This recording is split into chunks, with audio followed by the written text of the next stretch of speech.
এইভাবে chicken leg piece রান্না করার পরে কিন্তু সবাই একবারে প্রশংসায় পঞ্চমুখ হয়ে যাবে, এতটা মজা হয়। এই লেগ পিস রেসিপিটি যতবারই তৈরি করেছি সবাই কিন্তু খুব প্রশংসা করেছে।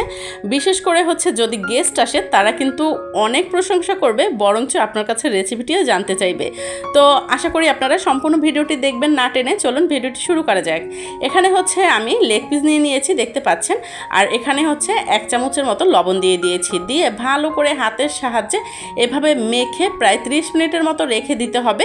তাহলে কিন্তু এই যে চিকেনের মধ্যে যে রক্তগুলো থাকবে একটুও থাকবে না, একবারে বের হয়ে আসবে। 30 মিনিট পরে লেগ পিসগুলো কিন্তু আমি ভালো করে ধুয়ে পানি ঝরিয়ে এই যে লবণ দিয়ে তারপরে হচ্ছে এখন তেলের মধ্যে একে একে করে দিয়ে দিচ্ছি।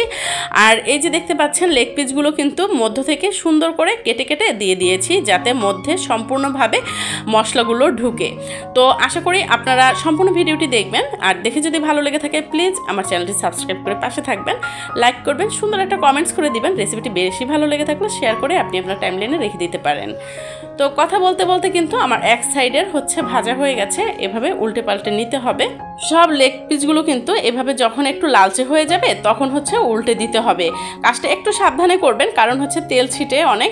আপনারা চাইলে কিন্তু ডুবো তেলেও ভাজতে পারেন। আমি কিন্তু অল্প তেলে রান্নাটা করতে বেশ পছন্দ করি, যার কারণে হচ্ছে আমি একটু কম তেলেই সব কিছু করার চেষ্টা করি।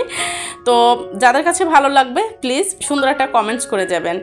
তো দেখতে পাচ্ছেন কথা বলতে বলতে কিন্তু আমি এই যে লেগ পিসগুলো সব উল্টে দিয়েছি। আর এখন কিন্তু এই যে লেগ পিসগুলো ভাজা কমপ্লিট হয়ে গেছে, দেখে বুঝতে পারছেন কতটুকু পরিমাণ ভেজে নিয়েছি। এখন একে একে করে তুলে নিচ্ছি। চিকেনের লেগ পিস কিন্তু মানুষ অনেকভাবেই রান্না করে, আর এই রেসিপিটি ফলো করলে কিন্তু পোলাও, তারপরে হচ্ছে ফ্রাইড রাইস বলেন, সব কিছুর সাথে খুব ভালো লাগবে। এটা পরোটার সাথেও বেশ ভালো লাগে খেতে। তো এই যে দেখতে পাচ্ছেন ওই যে চিকেন ভাজার যে তেলটা ছিল সেটার মধ্যে 2টো তেজপাতা দিয়ে দিয়েছি, 2টো গোটা শুকনো মরিচ দিয়ে দিয়েছি, 3টে এলাচ দিয়ে দিলাম, 2 টুকরো দারুচিনি দিলাম, শাহি জিরা দিলাম 1 চিমটির মতো, আর গোটা জিরা দিয়ে দিয়েছি 1 চিমটির একটু বেশি, দিয়ে নেড়ে চেড়ে নিচ্ছি। আর এই মুহূর্তে যদি এই মশলাগুলো তেলের মধ্যে দেওয়া হয় তাহলে কিন্তু ফ্লেভারটা অসম্ভব সুন্দর আসে। আর এই মাংস ভাজাদের তেলটা ছিল সেই তেলেই কিন্তু আমি রান্নাটা কমপ্লিট করব। 2 টেবিল চামচ পরিমাণে হচ্ছে পেঁয়াজ দিয়ে দিয়েছি, পেঁয়াজ বাটা। আর এই পেঁয়াজটা দেওয়ার পরে সুন্দর করে একটু নেড়েচেড়ে তেলের সাথে ভেজে দিতে হবে, যাতে কাঁচা গন্ধটা একেবারেই না থাকে। পেঁয়াজটা সুন্দরভাবে কষিয়ে নিয়েছি, দেখতে পাচ্ছেন।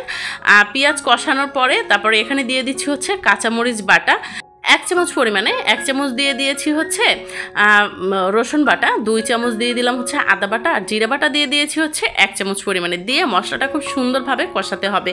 এই মশলাটা যতটা সুন্দর কষানো হবে আপনার রেসিপিটি কিন্তু ততটাই পারফেক্ট হবে। আর দেখতে পাচ্ছেন কালারটা কিন্তু বেশ সুন্দর আসছে। এর মধ্যে হচ্ছে ব্লেন্ডার ধোয়া পানি দিয়ে দিয়েছি, আর দিয়ে দিচ্ছি হচ্ছে রোস্টেড মশলা, আর দিয়ে দিচ্ছি এখানে কিশমিশ দিয়ে দিলাম বেশ কিছু পরিমাণে, 1 চামচ দিয়ে দিয়েছি কালো গোলমরিচ, আর দিয়ে দিলাম হচ্ছে সয়া সস 1 টেবিল চামচের মতো, 2 টেবিল চামচ দিয়ে দিয়েছি হচ্ছে টমেটো সস। তো এই মশলাগুলো দিয়ে এখন আবার সুন্দর করে নেড়েচেড়ে কষিয়ে নিতে হবে। এই মশলাগুলো দিলে কিন্তু স্বাদটা দ্বিগুণ বেড়ে যাবে। আপনারা হচ্ছে এখানে রোস্টেড মশলা যেটা বাসায় হোমমেড সেটা তৈরি করে নিতে পারেন, আবার প্যাকেট মশলাটাও দিতে পারেন।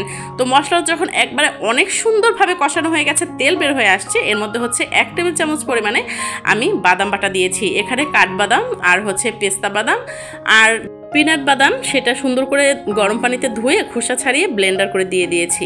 তো এই যে ভালো করে এখন মশলাটা নেড়ে চেড়ে দিচ্ছি। বাদামটা একটু পরে দেওয়ার চেষ্টা করবেন, তা নাহলে কিন্তু লেগে যায় নিচে। তো যার কারণে আমি পরে দিয়ে কষিয়ে নিয়েছি। তো মশলাটা যখন পারফেক্টলি কষানো হয়ে যাবে এর মধ্যে হচ্ছে ওই যে চিকেনগুলো রোস্টেড করে রেখেছিলাম সেগুলো দিয়ে দিলাম। আর এখন কিন্তু অসম্ভব সুন্দর একটা ফ্লেভার অ্যাড হয়েছে। এই রেসিপিটা আমি যতবার যাকে খাইয়েছি সবাই কিন্তু অনেক প্রশংসা করেছে, অনেক পছন্দ করেছে। আশা করছি আপনাদের কাছেও অনেক ভালো লেগেছে।